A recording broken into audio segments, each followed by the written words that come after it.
Congresswoman Marjorie Taylor Greene is now responding to a viral video from Representative Alexandria Ocasio Cortez, who said that Greene was on a revenge tour. Greene has been very vocal indeed in her criticism of the Republican Party as of late, and even appeared on The View this week. During an Instagram live stream recently, Ocasio Cortez suggested she had some tea and knew the real reason for Greene's actions. Let's listen. Here's some tea for you. Marjorie Taylor Greene wanted to run for Senate in Georgia. Trump said no. And the White House and Trump land shut down Marjorie Taylor Greene's personal ambitions to run for Senate. And she has been on a revenge tour ever since. Greene responded to that last night on our sister station News Nation. Here's what she had to say. It sounds like she's best friends with Laura Loomer, too, because that's the same thing Laura Loomer said, but it's not true. I put out a lengthy post back this summer about why I didn't want to run for Senate, and I see the Senate as basically where all good things go to die. The other problem with AOC is I think she's really jealous that I came into her home state, stomped around, and actually had a great conversation with the ladies on The View. Greene also said that reports indicating she was thinking of running for president in 2028 were baseless rumours. Well, yeah, I think I'm going to take MTG's side on this one.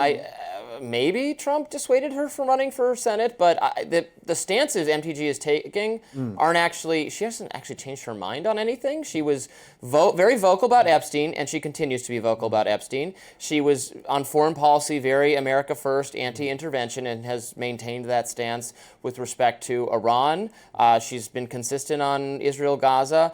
Probably the one where you can say maybe she's moving her position a little bit is on healthcare and that, but given that's the only one, and mostly she's directing her frustration not at Trump, but at Speaker Johnson, who she's always had a combative relationship with, I don't think this is really about Trump, but you know, I think AOC also just doesn't like MTG. There's some personal beef there, which is interesting because on a lot of things, on foreign policy, they've been aligned, but they seem to not like each other, or at least AOC does not like MTG. Yeah, I think there is some personal beef there.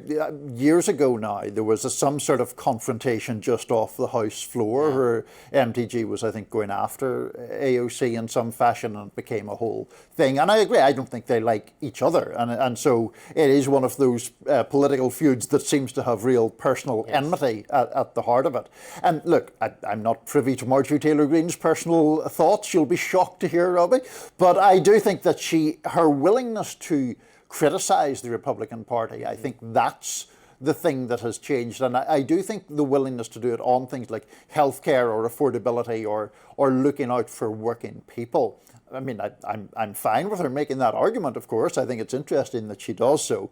But I'm not really persuaded that the Marjorie Taylor Greene of 2 or 3 years ago would have made that argument in the same way. Now, I mean, as I say, whether that means she has some grievance that Trump didn't back her for a Senate race or not, I've literally no idea. Right. If she has a grievance against Trump, she's not expressing it about Trump. She's not saying anything negative about Trump or saying that she's not on the team anymore.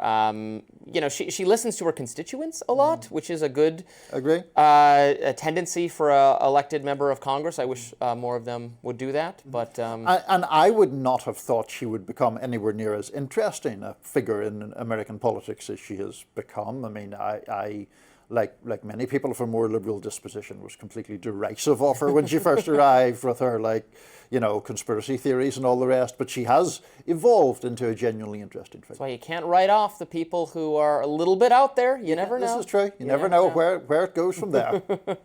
AOC is, I think she's going to run for president while we're on the subject. I have no question. No question in my mind. Just the way she's framing her arguments these days, for sure, has become very much appealing to a somewhat wider constituency and really trying to do that, trying to position herself for what I think is an almost inevitable presidential run at this stage. That's going to be interesting to see. Certainly we have that to look forward to, don't we? AOC versus Gavin Newsom, 2 of your favourites. All right, that does it for us on Rising Live today. You can look out for more YouTube exclusive content coming your way today. Be sure to like, share, and subscribe to The Hill's YouTube channel so that you never miss any content. And for those of you who like to listen, while on the go. We're now available anywhere you listen to podcasts. Tomorrow will be Niall and Amber, and then Niall will be back with me all next week. I'll see you then. Take care.